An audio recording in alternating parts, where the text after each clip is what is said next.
আজ আমরা খালেদ নামের এক রাখালের অসাধারণ জীবন বদলে যাওয়ার গল্প জানব।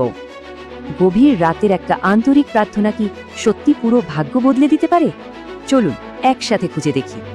খালিদ ছিল এক সাধারণ যুবক। বিশাল এক সবুজ পাহাড়ি উপত্যকায় ছোট ভেড়ার পাল চড়ানোই ছিল তার কাজ। সবচেয়ে আকর্ষণীয় বিষয় হলো গভীর নির্জন পাহাড়ের বুকেও সৃষ্টার প্রতি তার অটুট ভক্তি ছিল দেখার মতো। পালের মাঝে তার সবচেয়ে প্রিয় ছিল একটি ধবধবে সাদা ভেড়া। সে নাম রেখেছিল বারাকা, অর্থাৎ আশীর্বাদ। বারাকা শুধু একটা প্রাণীই ছিল না, সে ছিল বিশ্বস্ত এক সঙ্গী, যে প্রার্থনার সময়ও নীরব হয়ে পাশে থাকত। কিন্তু এই শান্ত পরিবেশ মুহূর্তেই পাল্টে গেল। কালো মেঘের ঘন ঘটায় শুরু হলো এক ভয়ঙ্কর ধ্বংসাত্মক ঝড়।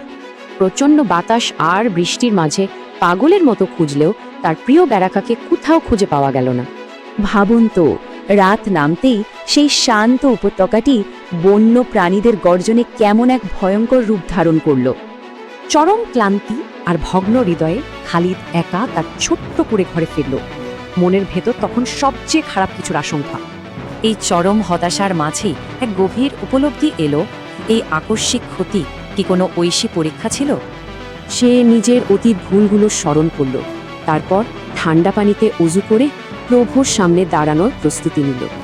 নির্দিষ্ট কিছু বাক্য পড়ার সময় তার গলা ধরে এলো। সে বুঝতে পারল একমাত্র স্রষ্টাই তার শেষ আশ্রয়। সিস্তার এই সবচেয়ে নিচু অবস্থানে গিয়েই মূলত সে স্রষ্টার সাথে তার সর্বোচ্চ আধ্যাত্মিক সংযোগে পৌঁছায়।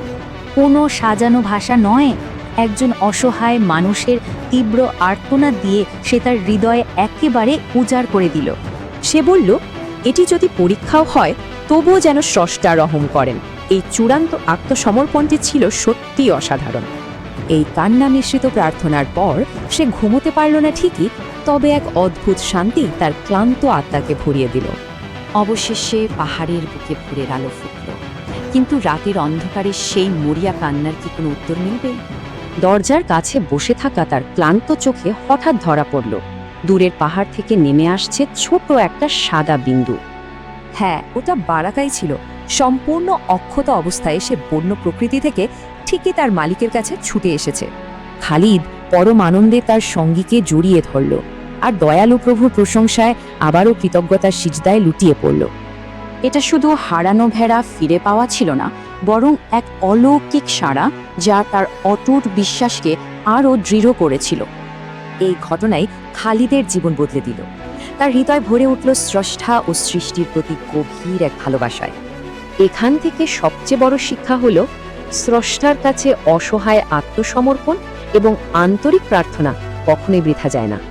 জীবনের ঝড় এলে আমরা কি আমাদের চরম অন্ধকারের মুহূর্তগুলোকে এমন আন্তরিক প্রার্থনায় পরিণত করার কথা মনে রাখবো?